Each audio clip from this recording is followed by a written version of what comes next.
I want to get a Stellantis, all right? Because before we get over to Apple and we start talking about the fact that Apple is being sued by the United States of America Justice Department for a monopoly, I want to get over into Stellantis because this is a story that had hit my desk, or you guys had sent this to me 1,000 times inside of my email. I appreciate you guys. About the workers over at Stellantis getting fired. All of the engineers got mass fired. Let's talk about it. Make sure y'all hit a like for the algorithm, subscribe to the channel, and turn on your notifications.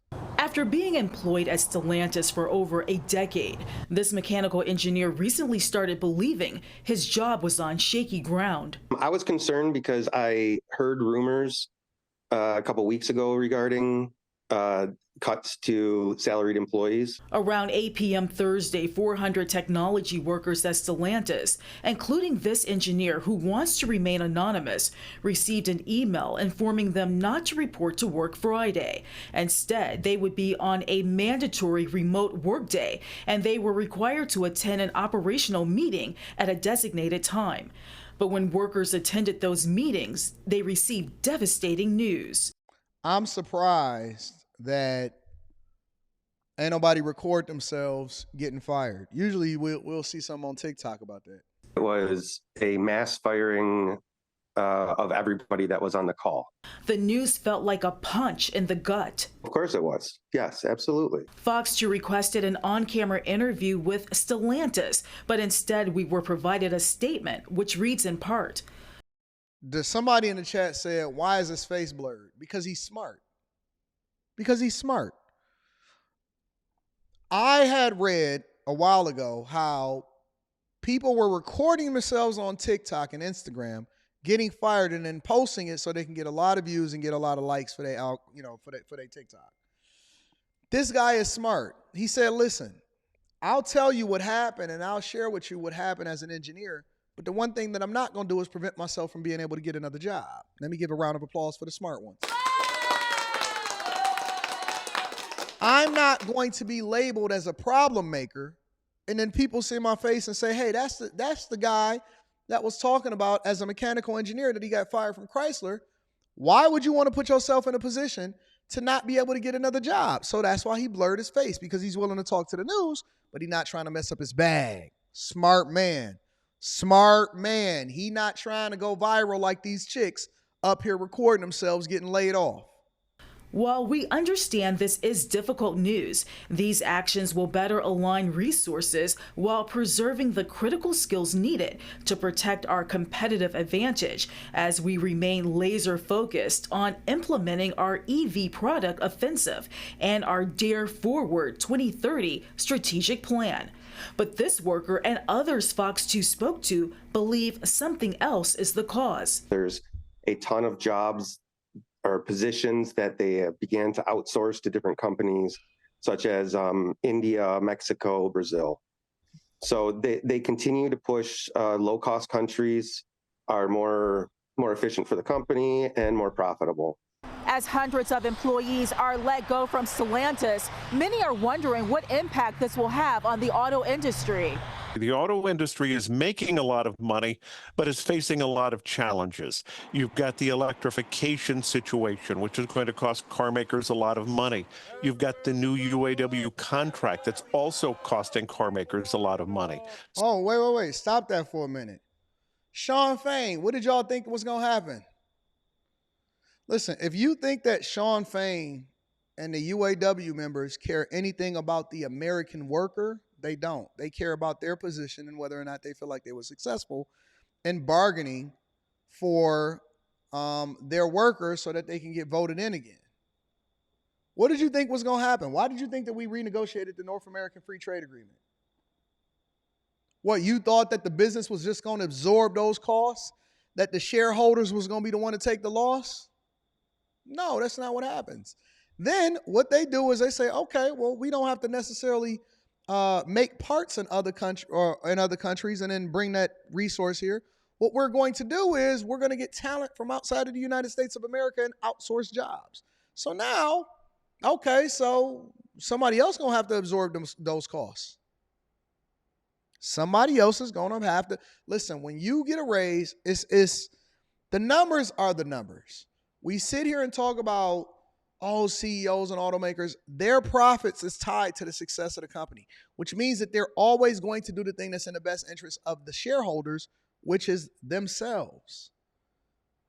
If my profit sharing check, if my success, if the equity that I get in the company, if my bonus is tied to the success of the company as far as keeping certain margins and profitability and ensuring that the company is successful, I'm going to do whatever it is that I can that's in the best interest of the shareholders because I am a shareholder.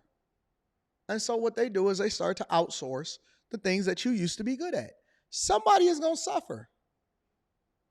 And so the temporary gain that you get as a line worker is just that, temporary.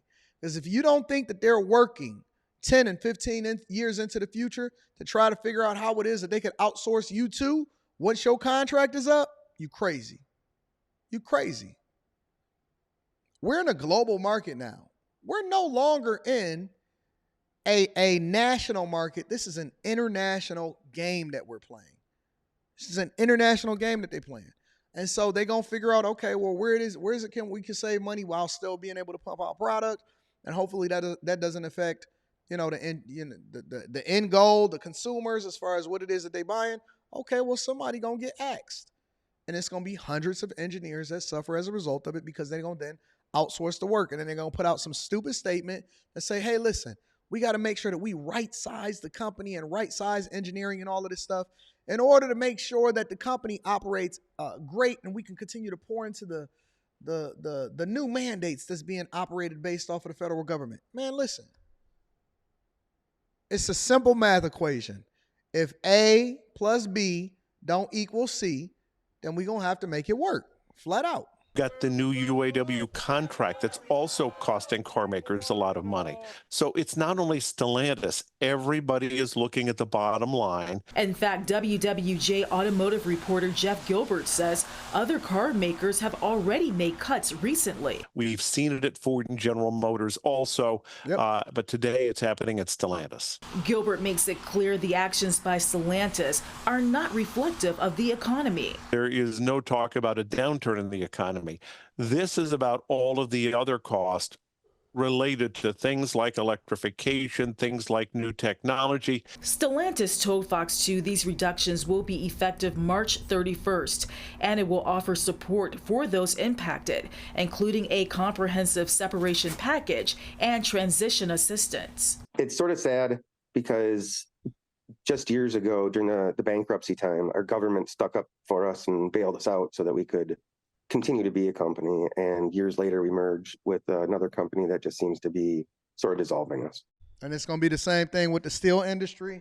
It's going to be the same thing with the film industry. It's going to be the same thing in the music industry. It's going to be the same thing across the board. Nobody is safe. Nobody is safe. Everybody is on the chopping block. And so when I started off this live stream in the very beginning and I said, listen, nobody cares. Do you think that one person that got laid off is sitting here looking for validation as to why they got laid off? Or are they worried about how it is that they're going to be able to feed their family after their severance package run out and they laid off at the end of the month? Feelings is a luxury for people that are actually being able to get some form of assistance and have some validation. That's for people that are comfortable all the time.